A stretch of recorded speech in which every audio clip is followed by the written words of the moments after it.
बोला कुंडलिक वरदे हरी विठ्ठल. श्री ज्ञानदेव तुकाराम. पंढरीनाथ भगवान की जय. माऊली ज्ञानेश्वर महाराज की जय. जगद्गुरु तुकाराम महाराज की जय. आपण ज्ञानेश्वरीचं वाचन करत आहोत. वाचन आणि निरूपण करत आहोत. 11वा अध्याय चालू आहे. त्यातले भाग 12 पूर्ण झालेले आहेत आणि 314 ओव्या पूर्ण झालेल्या आहेत. आज आपण भाग 13वा पाहणार आहोत. श्लोक नंबर 20 च्या पुढे आपण पाहणार आहोत.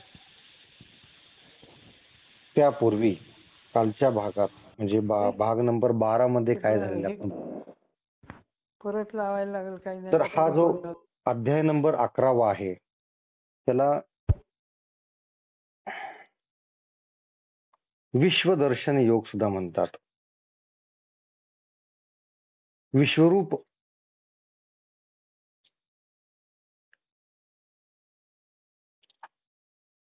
विश्वरूप दर्शन असं म्हणतात. तर या भागामध्ये भगवान श्रीकृष्णाने अर्जुनास जे विश्वरूप दाखवलेलं आहे त्याचं यथार्थ वर्णन आलेलं आहे.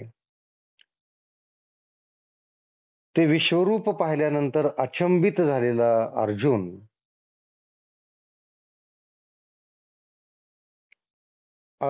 श्रीकृष्णासच सांगत आहे की मी काय काय पाहिलं, तुमच्या रूपामध्ये मी काय काय पाहिलेलं आहे. ते मागचे 4-5 भाग आपण भगवंताच्या विश्वरूपाचं वर्णनच बघत आहोत. कालच्या भागातही म्हणजे भाग नंबर 12 मध्ये अर्जुन हा श्रीकृष्णास सांगत आहे, त्यांच्याच रूपाचं वर्णन करून सांगत आहे. आणि काय म्हणतो बघा अर्जुन की हे भगवंता, हे श्रीकृष्णा,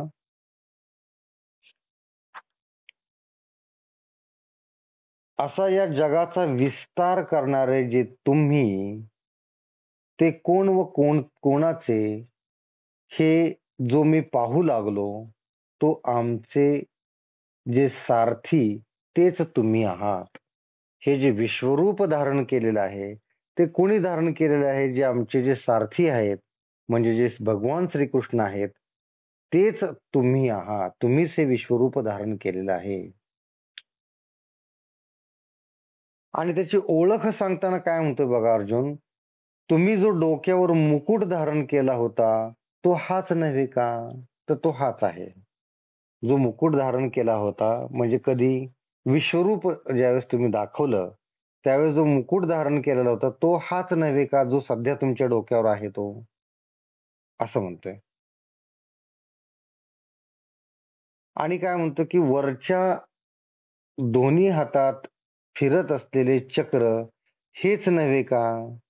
कारण हे विश्वमूर्ते ते तुम्ही सावरत हाताने धरत आहात. ही खून कायम तुमची ही जी सवय आहे, जी लकब आहे ती आम्हाला लक्षात आली. आणि दुसऱ्या हातात तीच ही गदा नव्हे काय? हीच गदा तुमच्या हातात होती. आणि गोविंदा खालचे दोन्ही हात निशस्त्र असून घोड्याचे लगाम याच हातात धरले नव्हते काय? तर अशा पद्धतीनं तुम्हीच ते आहात याची खूण आम्हाला पटलेली आहे, याची खात्री झालेली आहे.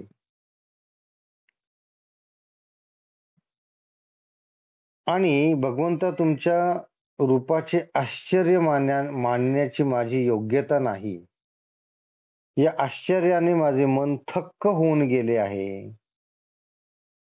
आणि पुढं अर्जुनाने जे विश्वरूप पाहिलेलं आहे त्या विश्वरूपाचं तेज कसं होतं त्याचं वर्णन करत आहे की त्या रूपाच्या तेजाचा चमत्कार असा आहे की ते सर्वत्र भरलेले आहे.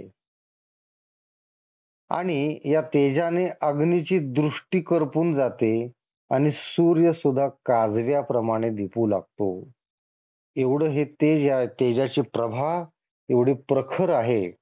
अजून काय झालं या तेजामुळं, की या तेजामुळं महातेजाच्या या सृष्टी या महातेजाच्या मोठ्या समुद्रात बुडली आहे की काय असं वाटतंय.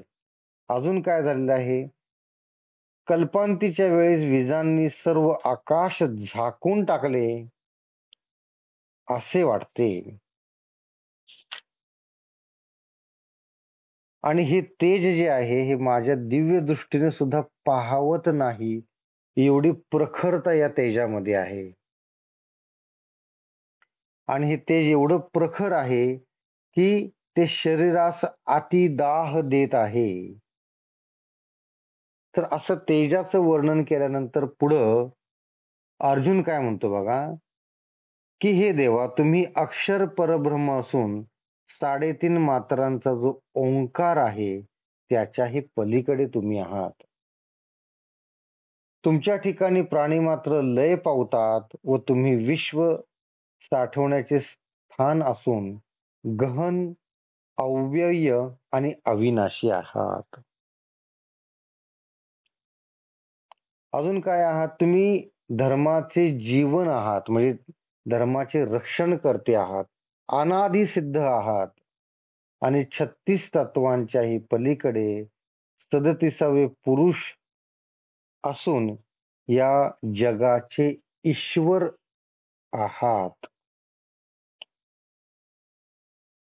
अजून पुढे वर्णन करताना ते विश्वरूपाचं वर्णन करताना अर्जुन काय म्हणतो बघा, तुम्ही आदि मध्यांत रहित असून स्वतःच्या पराक्रमाने अपार आहात. चंद्र व सूर्य हे तुमचे डोळे असून ते शांती व कोप यांची लीला दाखवतात.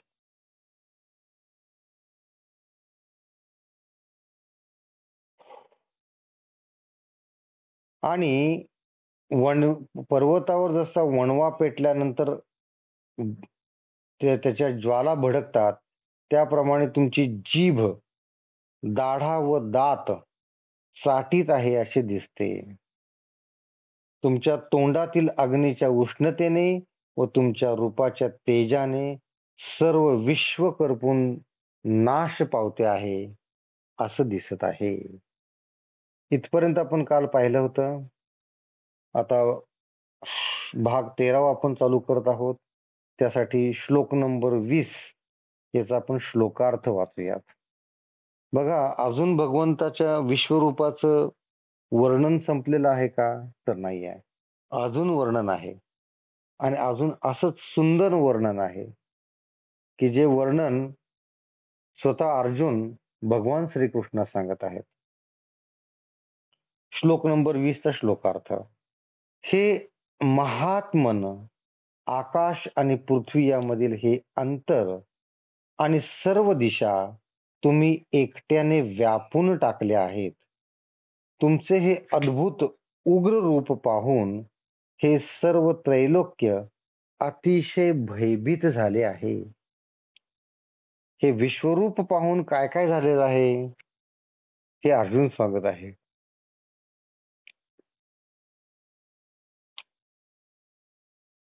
का जे द्वैलोक आणि पाताळ, पृथ्वी आणि अंतराळ, अथवा दश दिशा समाकुळ, दिशा चक्र, हे अवघेची तुवा एके, भरले देखत आहे कौतुके, परी गगनाही सकट भयानके, अल्प विजे जेवी, ना तरी अद्भुत रसाची या कल्लोळी, जाहली 14ही भुवनाची कडियाळी, तैसे आश्चर्यची मग मी अकाळी, काय एक नावरे व्याप्ती हे असाधारण, न सहावे रूपाचे उग्रपण, सुख दुरी गेले परी प्राण, विपाये धरीजे,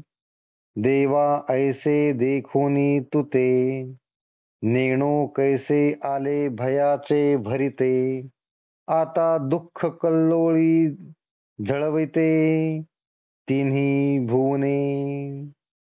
एरवी तुझ महात्म्याचे देखणे, तरी भय दुःखासी का मेळवणे. परी हे सुख नव्हेची जेणे गुणे, ते जाणत आहे मज. काय म्हणतो बघा अर्जुन. किंवा स्वर्ग, पाताळ, पृथ्वी आणि अंतरिक्ष, तशाच 10 दिशा व सर्व दिशा चक्र, हे सर्व तुमच्या एक रूपाने व्यापून गेले आहे, असे मी कौतुकाने पाहतो. तुमचं हे जे एक रूप आहे, जे विश्वरूप आहे, त्यानं काय काय व्यापून गेले बघा. स्वर्ग, पाताळ, पृथ्वी, अंतरिक्ष, 10 दिशा, सर्व दिशा चक्र, हे सर्व भगवंता तुमच्या एका रूपाने व्यापून गेलेले आहे. परंतु आकाशासकट तुमच्या भेसूर रूपात जणू काही सर्व विश्व बुडत आहे. भगवंताचं हे जे विश्वरूप आहे, हे भेसूर रूप असं म्हटलेलं आहे का. आणि या भेसूर रूपात सर्व विश्व बुडत आहे. किंवा तुमच्या अद्भुत रूपाच्या ताटात 14ही भुवने सापडली आहेत, असे तुमचे रूप आश्चर्यकारक आहे. ते मला कसे पाहावेल. तुमच्या भव्य रूपाच्या प्राप्तीची कल्पना करवत नाही, तुमच्या रूपाचे तेज सहन करवत नाही, व या तुमच्या रूपाच्या दर्शनापासून जगाला सुख प्राप्त होण्याचे एकीकडे राहून उलट जग कष्टाने प्राण धरीत आहे. एवढं हे रूप भेसूर आहे, भयानक आहे, अकराळ विक्राळ आहे, विशाल आहे. त्यामुळे काय झालेलं आहे की हे जग भयभीत झालेलं आहे आणि कष्टाने प्राण एकवटून प्राण धरीत आहे.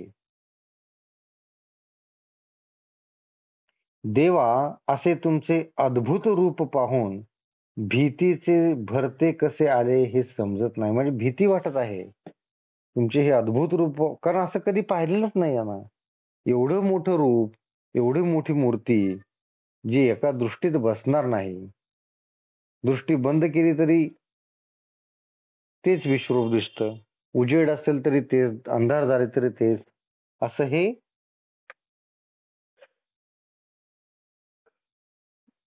हे जे विश्वरूप आहे, ते पाहून भीतीचे भरते कसे आले नाही समजत नाही. एवढी भीती वाटत आहे. कारण भीतीपासून होणाऱ्या दुःखाच्या लाटात त्रैलोक्य बुडत आहे. एवढी भीती वाटत आहे की ते भीतीच्या लाटांमध्ये त्रैलोक्य बुडत आहे. एरवी तुम्हा महात्म्याच्या दर्शनापासून भय व दुःख यांची का प्राप्ती व्हावी. तुम्ही देव आहात, तुम्हाला तुमच्या दर्शनानं भीती किंवा भय याची प्राप्ती का व्हावी. कधीच होणार नाही. बघा, आपण देवाच्या मूर्तीकडे बघितलं की आपल्याला कसं प्रसन्न वाटतं, शांत वाटतं. आपल्या मनातले जे काय टेन्शन्स आहेत, विचार आहेत, हे तेवढ्या क्षणापुरते मनातून पूर्ण गळून पडलेले असतात. मग असं असताना भगवंता, तुमचं हे जे विश्वरूप पाहून आम्हाला भीती का वाटत आहे, असा प्रश्न अर्जुन विचारत आहे. भय किंवा दुःखाची प्राप्ती का व्हावी. परंतु या तुमच्या रूपापासून सुख होणारच नाही असे मला भासत आहे. तुमचे हे जे रूप आहे, या रूपापासून आम्हाला सुख होणार नाही, दुःखच होईल असं वाटतंय. जोपर्यंत तुमचे रूप दृष्टीस पडले नव्हते, तोपर्यंत जगाला संसार सुखच उत्तम वाटत होते. परंतु तुमचे रूप पाहिल्यामुळे विषय वासनाही विटून गेल्या आणि त्रासही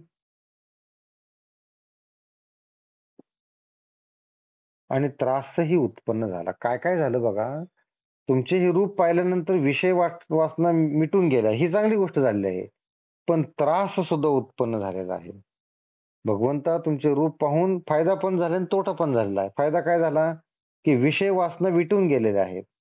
संपल्या विषय वासना सगळ्या. पण त्रास काय झाला? पण त्रासही उत्पन्न झालेला आहे.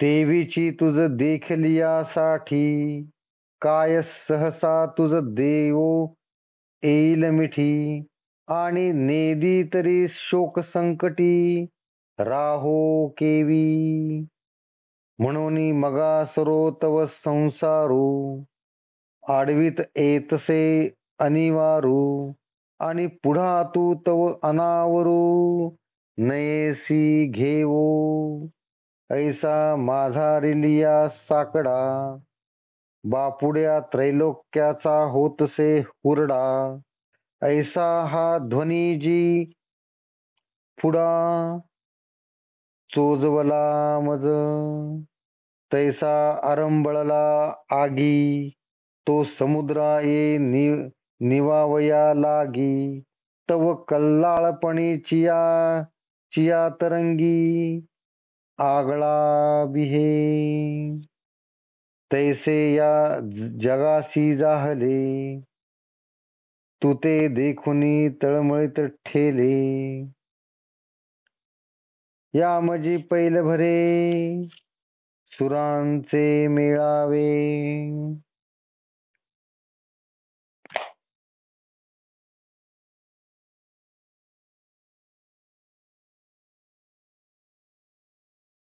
हा, जोपर्यंत तुमचे रूप दृष्टीस पडले नव्हते तोपर्यंत जगाला सुखच उत्तम वाटत होते. परंतु तुमचं रूप पाहिल्यानंतर काय झालं की विषय वासना विटून गेलेल्या आहेत. हा फायदा झाला.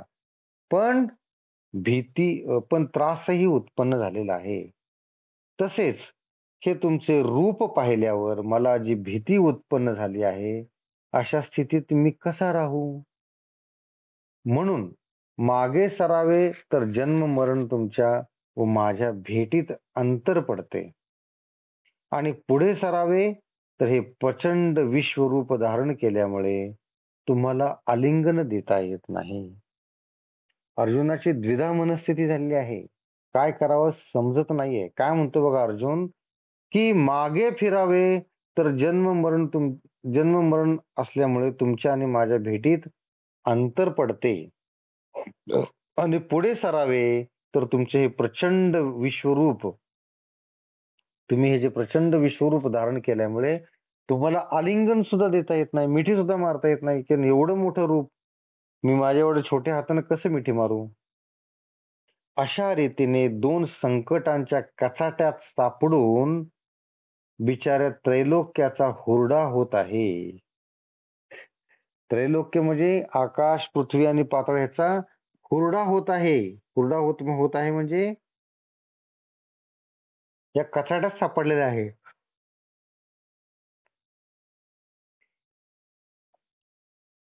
अशी माझी तुमचे विश्वरूप पाहण्याची खरी हौस माझ्या अनुभवास आली. माझी हौसच फिटली असं अर्जुन म्हणत आहे. ज्याप्रमाणे एखादा मनुष्य अग्नीत पोळल्यामुळे आपला दाह शमन होण्याकरिता समुद्राकडे धाव घेतो, तो समुद्राच्या लाटा पाहून त्याला जास्तच भीती वाटते. त्याप्रमाणे या जगाची स्थिती झालेली आहे.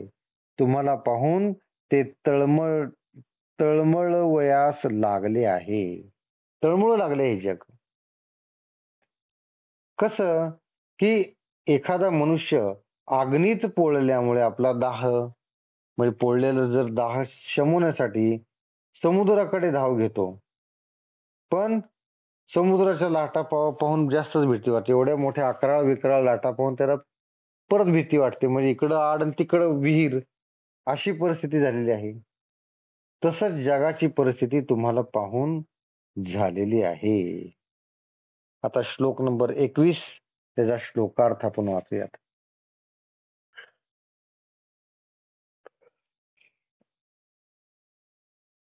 हे प्रभो, हे देवांचे संघ तुमच्या स्वरूपात प्रवेश करीत आहेत.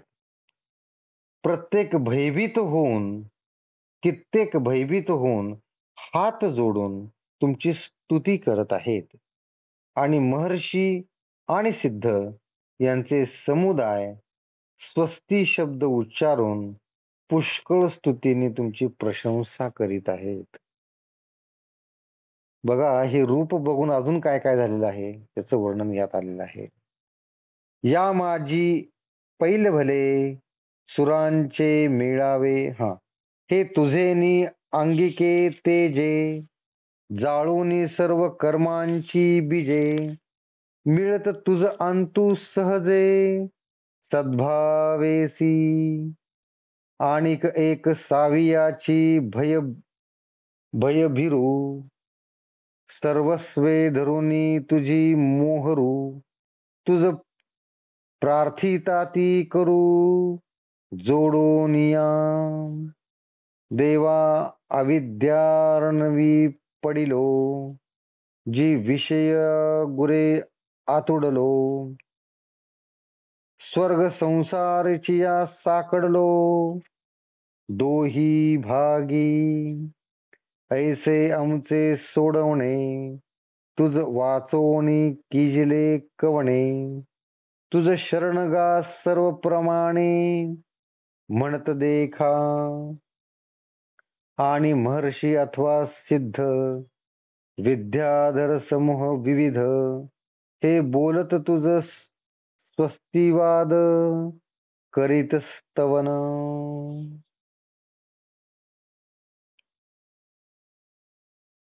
आता त्या पलीकडील देवांचे समुदायांचे झालेली स्थिती पहा. आता त्या विश्वरूपाच्या पलीकडच्या देवांच्या समुदायांची काय परिस्थिती झालेली आहे ते पहा.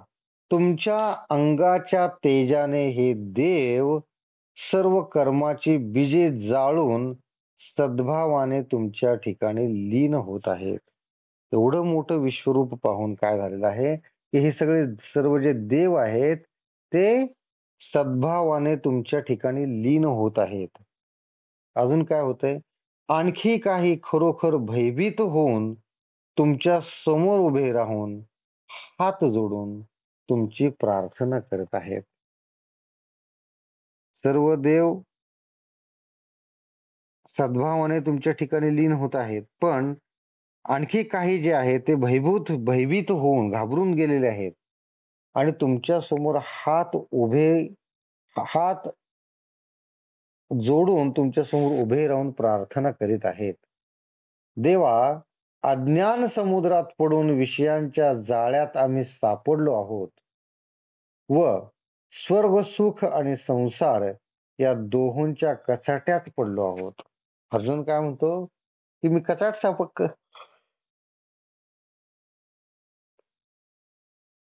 कचाट्यात सापडलेला आहे, अडचणीत सापडलेला आहे. कसं? अज्ञानरूपी समुद्रात पडून विषयांच्या जाळ्यात आम्ही सापडलेलो आहोत व स्वर्ग सुख आणि संसार या दोन्हीच्या कचाट्यात पडलो आहोत. अशा संकटातून तुझ्या वाचून आम्हास कोण सोडवेल? तू सोडवणार ना अशा संकटातून. म्हणून देवा, आम्ही सर्व भावाने तुला शरण आलो आहोत. आम्ही तुला शरण आलो आहोत असे देवा ते म्हणतायत पहा. आणखी कश्यपादी महर्षी व कपिलादी सिद्ध व विद्याधर आदींकरून गंधर्वाचे मेळे हे तुमचे कल्याण हो असे म्हणत असून तुमची प्रार्थना करीत आहेत. सर्वजण गंधर्वाचे मेळे वगैरे सर्वजण तुमची प्रार्थना करत आहेत आणि काय म्हणत आहेत? तुमचे कल्याण हो.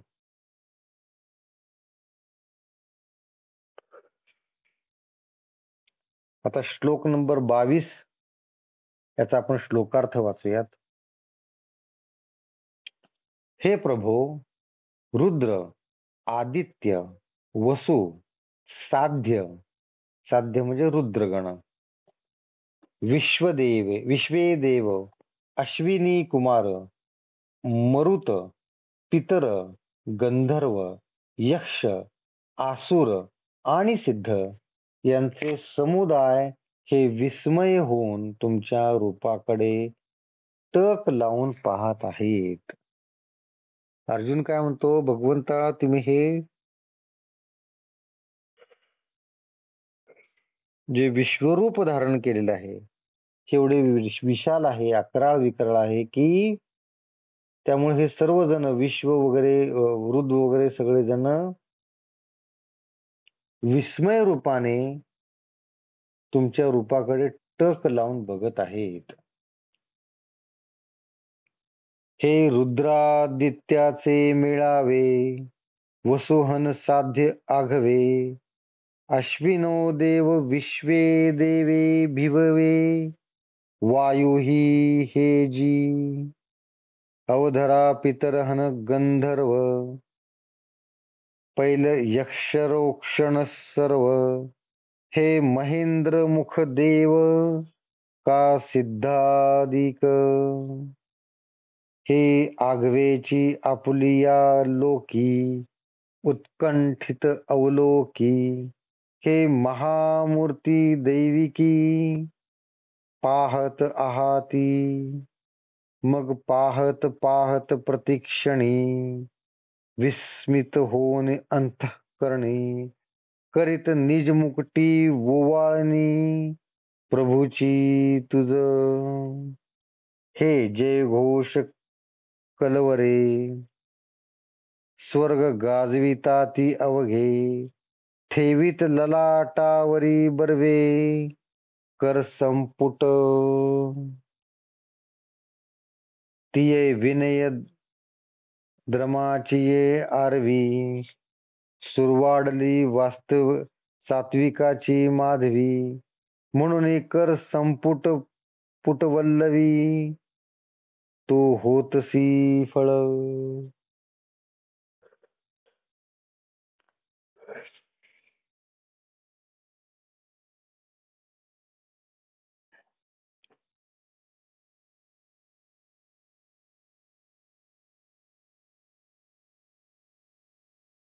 हे 11 रुद्र, 12 आदित्य, 8 वसु आणि साध्य नामक सर्व देव, अश्विन कुमार व 49 महाद्रण हे सर्व आपल्या वैभवाने, तसेच पित्र गंधर्व यक्ष सर्व राक्षसगण, इंद्रादिक मुख्य देव व सर्व सिद्ध हे सर्व आपल्या लोकातून मोठ्या उत्कंठेने तुमचे विश्वरूप पाहत आहेत.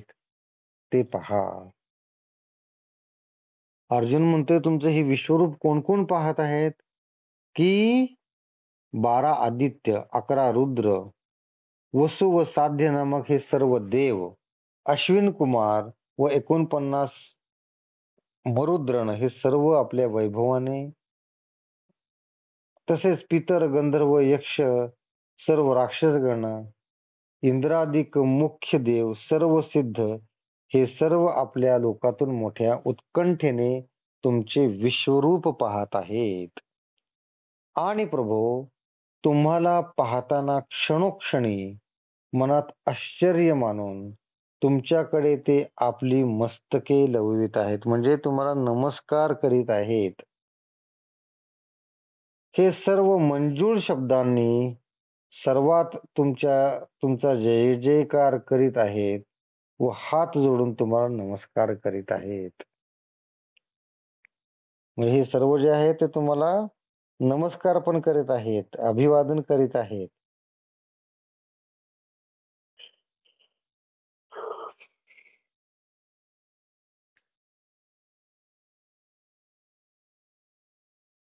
जणू काय नेत्रांचे भाग्यच उदयास आले व तुमचे हे अगाध विश्वरूप पाहून त्यांच्या मनाला आज सुखाचा सुदिन उगवला. जे डोळे आहेत ना,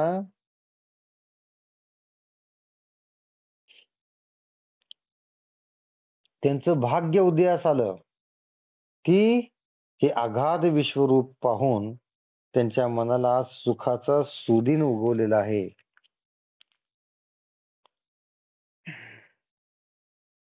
आज आपण इथंच थांबत आहोत.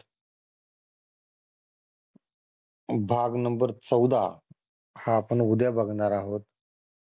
सर्वांनी डोळे मिटायचे आहेत, हात जोडायचे आहेत आणि डोळ्यासमोर हे विश्वरूप ज्याचं आपण वाचन केलेलं आहे ते विश्वरूप डोळ्यासमोर आणायचं आहे. बोला कुंडलिक वरदेव हरी विठ्ठल श्री ज्ञानदेव तुकाराम पंढरीनाथ भगवान की जय. माऊली ज्ञानेश्वर महाराज की जय. जगद्गुरु तुकाराम महाराज की जय. सर्व संतों की जय. जय जय रघुवीर समर्थ.